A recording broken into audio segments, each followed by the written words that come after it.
அன்பானவர்களே, ஆன்மீக மெய் அன்பர்களே, நெடுநாட்களாக நான் பதிவிடுவது கொஞ்சம் நிறுத்தி வைக்கப்பட்டிருந்தேன்.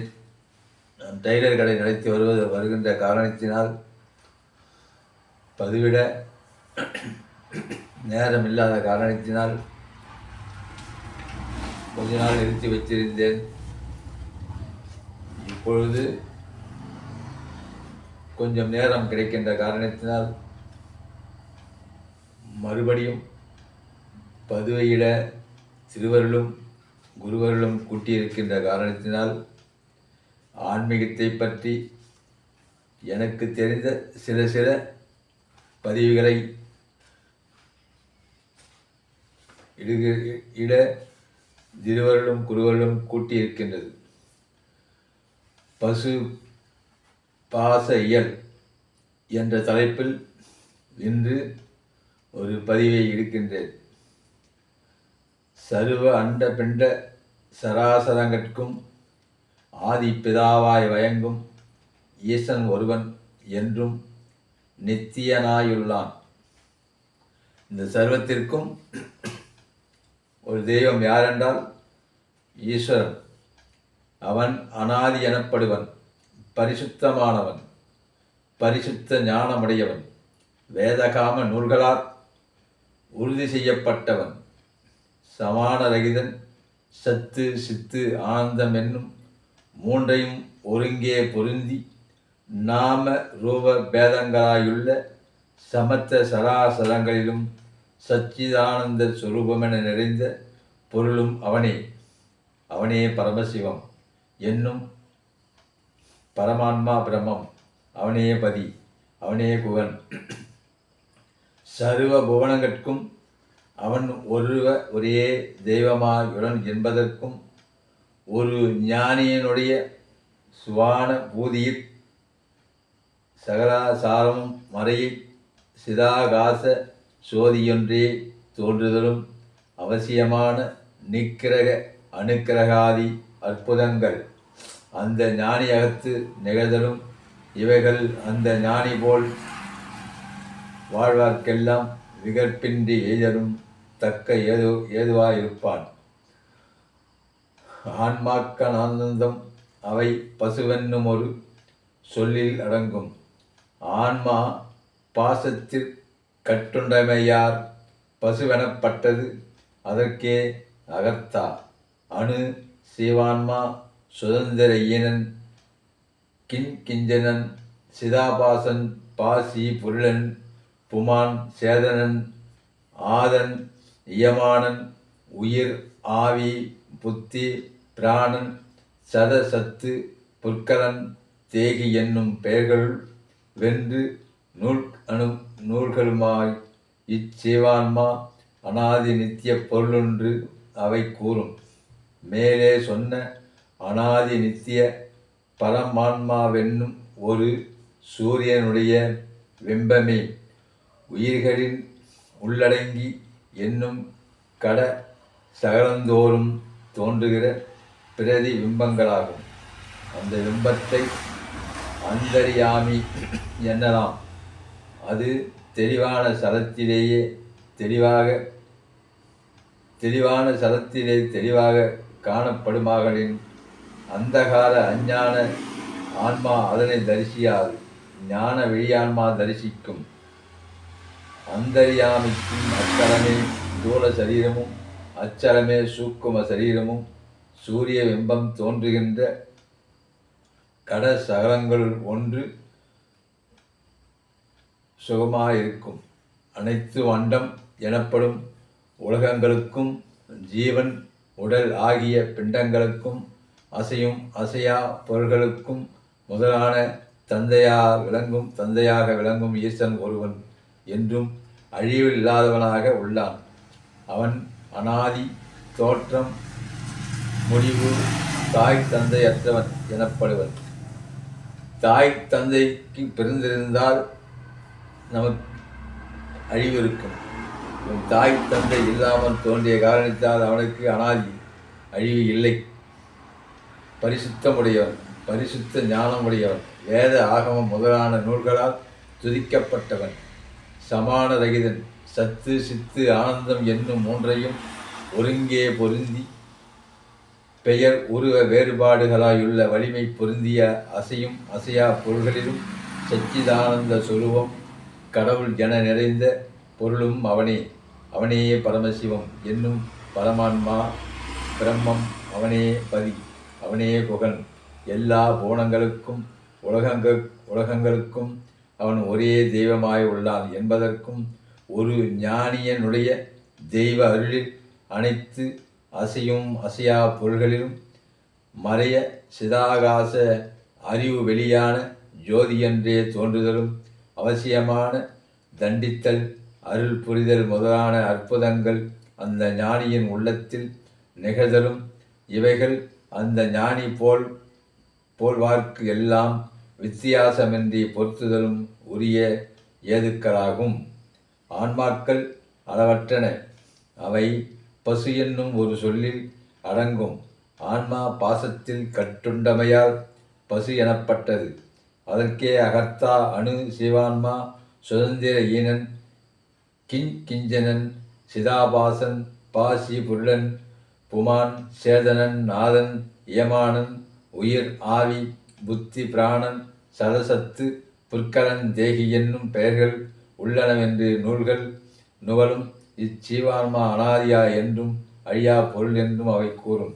மேலே சொன்ன அனாதி நித்திய பரமான்மா என்னும் ஒரு சூரியனுடைய பிம்பமே உயிர்களின் உள் இடங்கள் என்னும் மாமிச நீர்த்தேகமாகிய கடசலங்கள் தோறும் தோன்றுகின்ற பிரதி பிம்பங்களாகும். அந்த பிம்பத்தை சிவசாட்சி கடவுள் அந்தர்யாமி எனலாம். அது தெளிவான நீரிலேயே தெளிவாக காணப்படும். ஆகலின் அறியாமை என்னும் இருளில் அகப்பட்ட உயிர் ஆன்மா அதனை தரிசிக்காது. ஞான கண் படைத்த ஆன்மா தரிசிக்கும். அதை இருளில் அகப்பட்ட உயிர் ஆன்மா அதனை தரிசிக்காது. ஞான கண் படைத்த ஆன்மா தரிசிக்கும். சீவ சாட்சியாக உள்ளிருக்கும் கடவுளுக்கு அவ்வுடலே தூர சரீரமும் அச்சலமே சூக்கும சரீரமும் ஆம். சூரிய பிம்பம் தோன்றுகின்ற கட சலங்களுள் ஒன்று கசுமாலம் ஆகின் கெட்ட குணம். எல்லா கடசலங்களுக்கும் மங்கனமத லீல அவ்வாறே ஒரு உயிர்க்குள்ள சுகதுக்கங்கள் ஓருயிர்க்கில. எல்லா கடசலங்களுக்கும் கெட்டு போயினும் பிம்ப சூரியன் கெடுதறிந்து அவ்வாறே உயிர்களுக்குள்ள சுகதுக்கங்களை அந்தர்யாமித்துவ பரமான்மாவுக்கில்லை.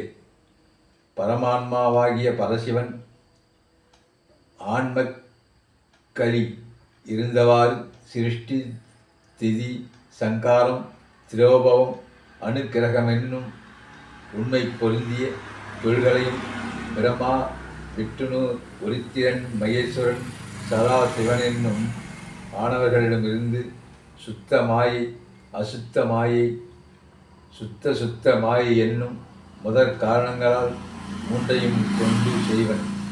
பிரம்மா முதலிய ஐவரும் நின்று அஞ்சலித்தன நின்று செய்தலை தன்மை என்றும் அவள் அகுதற்கு சேத பிரபஞ்ச சக்தி நின்று செய்தலை முன்னிலை என்றும் பஞ்சபூதாதி மூத்தங்களில் நின்றும் செய்தலை படர்க்க என்றும் பகரலாம்.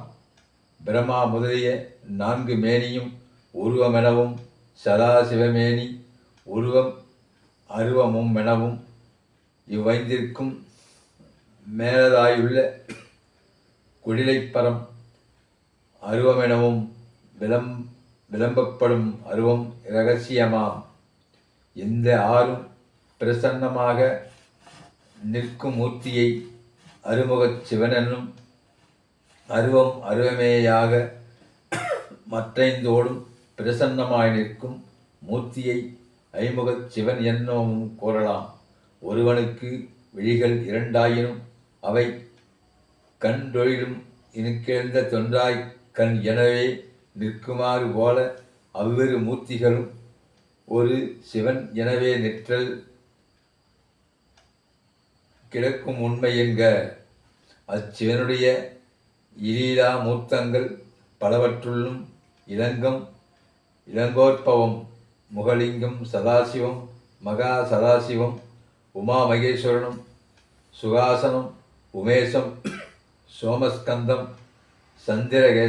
சந்திரசேகரம், விருஷபாரூடம், விருஷபாந்தீகம், புஜங்கலிதம், புஜங்கரத்திராசம், சந்திரா நிருத்தம், சதா நிருத்தம், காளிதாண்டவம், கங்காதரம், கங்காவிசனம், திரிபுரந்தகம், கல்யாண சுந்தரம், அர்த்தநாசிரம், கஜயுத்தம், ஸ்வரபந்தம், சண்டேஸ்வரனும், தட்சிணாமூர்த்தியும், யோக தட்சிணாமூர்த்தியும், வீணா தட்சிணாமூர்த்தம், கலாந்தகம், காமாரி, லகுலீஸ்வரம், பைரவம், அபோத்திரம், வடுகம், சேத்திர பாலகம், வீரபத்திரம், அகோசரம், தட்சிணாமூர்த்தி, கிராகம், குருமூர்த்தம், அசுவாருடம், கஜாகிதம், ஜலந்தவரம், ஏகபாந்த திரிமூர்த்தம், திரிமூர்த்த திரிபதம், ஏகாவதம், கௌரி வரப்பிரதம், சந்திராரூபம், கௌலீசம், விஷாபகரணம், கருடாந்திகம், பிரம்மகரசேதம், கூர்ம சம்காரம், மச்சாரி வராகாரி, பிராகமூர்த்தம், சிவஞான தீபமாகும். எல்லா கட சடலங்களும் உயிர் உடம்பு அங்கனம் ஆதல் இல்லை.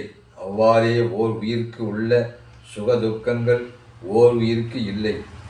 எல்லா கட தலங்களும் கெட்டு போயினும் பிம்ப சூரியன் கெடுதல் இல்லை. அவ்வாறே உயிர்களுக்குள்ள சுகதுக்கங்கள் அந்தர்யாமித்து பரமாத்மாவுக்கு இல்லை. பரமான்மாகிய பரமசிவன் ஆன்மாக்களின் உயிர்களின் ஆசை இருந்தவாறு படைத்தல், காத்தல், அழித்தல், மறைத்தல், அருளல் என்னும் ஐம்பெரும் தொழில்களையும் பிரம்மா, விஷ்ணு, உருத்திரன், மகேஸ்வரன், சதாசிவன் என்னும் ஐவர்களுக்குள்ளும் இருந்து சுத்த மாயை, அசுத்த மாயை, சுத்த மாயை என்னும் முதற் காரணங்களால் மூன்றையும் கொண்டு செய்வான். பிரம்மா முதலிய ஐவருள் நின்று அஞ்செழுத்து என நின்று செய்தலை தன்மை என்றும் அவள் அது அகுது ஆகும். ஆன்மாக்களின் லௌதீகத்தில் நின்று செய்தலையும் முன்னிலை என்றும், பஞ்சபூத மூர்த்திகளில் நின்று செய்தலை படற்கை என்றும் கூறலாம். பிரம்மா முதலிய 4 மேனியும் உருவம் எனவும், சதா சிவமேனிய உருவமும் அருவமும் எனவும், இவ்வைந்திற்கும் மேலதாயுள்ள கொடிலைப்பரம் அருவம் எனவும் கூறப்படும். அருவம் இரகசியமாம் இந்த 6ம் காட்சி தோன்ற நிற்கும் மூர்த்தியை அருமுகச் சிவன் எனவும், அருவம் அருவமேயாக மற்றும் 5ஓடும் வெளிப்பட்டு நிற்கும் மூர்த்தியை ஐமுகச் சிவன் எனவும் கூறலாம். ஒருவனுக்கு விழிகள் 2ஆயினும் அவைகான் தொழிலில் நுழங்கி இசை இயைந்து ஒன்றாய்க்கண் எனவே நிற்குமாறு போல அவ்விரு மூர்த்திகளும் ஒரு சிவன் எனவே நிற்றல் ஈங்கு உணர கிடக்கும் உண்மை என நிற்க. அச்சிவனுடைய லீலா மூர்த்தங்கள் பலவற்றுள்ளும் லிங்கம், லிங்கோற்சவம், முகலிங்கம், சதாசிவம், மகா சதாசிவம் இவ்வாறாய சர்வேஸ்வரனுக்கு துலா வடிவமாயுள்ள சர்வ பிரபஞ்ச தூள உடம்பாகும். சூக்கம வடிவாயுள்ள சர்வ பிரபஞ்சமும் சூக்கம் உடம்பாகும். இவை மாவிரு சொரூபமென்னும் பரமேஸ்வர வடிவமென்னும் பகரப்படும். ஆகாசத்தில் புகை அணுக்கள் தங்குதல் போல இத்தகைய அண்ட பிண்ட சராசர பிஞ்ச நாயகனுடைய அற்புத சக்தியின்கண் ஒன்றை வடிவமான அண்ட கோடிகளெல்லாம் தங்கி இருக்கின்ற வாகனின் யாவும் அவனுடைய சுவாதீன பொருள்களேயாம் என்க. இத்தகைய பரம்பொருள் இன்னும் 3 வகையாக நிச்சயிக்கப்படும். விவரம்: சர்வ வியாபக சர்வானந்த ஞானாகாச பிரம்மஸ்வரூபம், வரப்பிரசாத ஞான கருணாக விருபாகஷ தரஸ்தபரம் அகோ உக்ர கரும பாவதகன கோபக்கினி ரூபம் எனவாம்.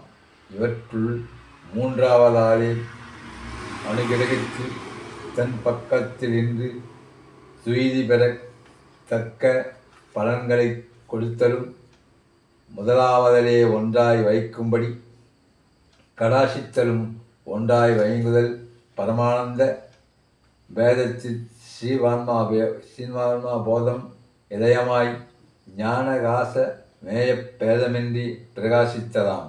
இதுவே நித்திய கைவல்ய முக்தி எனவும் சிவ ஐக்கியம் எனவும் வாக்குக்கு எட்டாத நிர்வாணம் எனவும் கூறப்படும். இந்த நிர்வாணத்தினை சிவ பிரம்ம ஐக்கியமாக கூறுதல் பிரம்ம அனாதியாகவே ஆண்டும் கலந்துள்ளதெனும் அத்துவத்தோடு முரணுவதுமாம். ஈண்டே காண்ம முடிவும் கொண்டு யாங்களே கடவுள் என்று ஈஸ்வரோபசனை தள்ளிவிட்ட வாதிகளையும் இயமன் ஆதித்தார பகலின் அவர் கணிக்கும் நிலை முத்தி நெறி மில்லையென உணர கிடைக்கின்றது.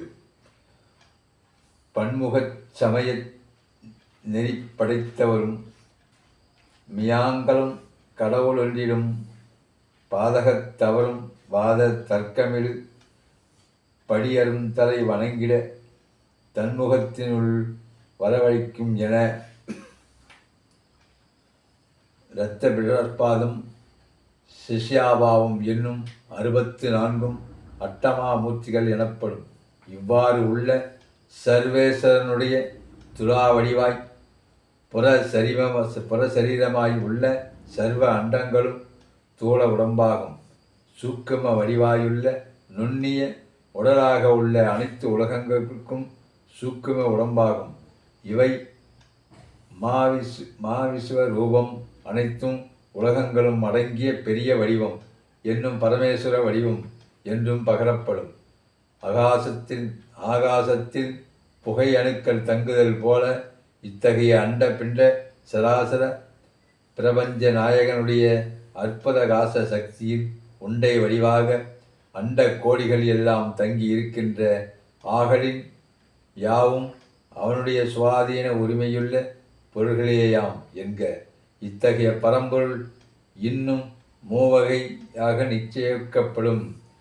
சர்வ வியாகவ சர்வானந்த ஞானாகாச பிரமஸ்வரூபம் வரப்பிரசாத ஞான அனுக்கிரக கிருபா கலாட்ச தரஸ்தபரம் அகோர உக்கிர கரும பாவதகன கோபக்கினி ரூபம் எனவாம்.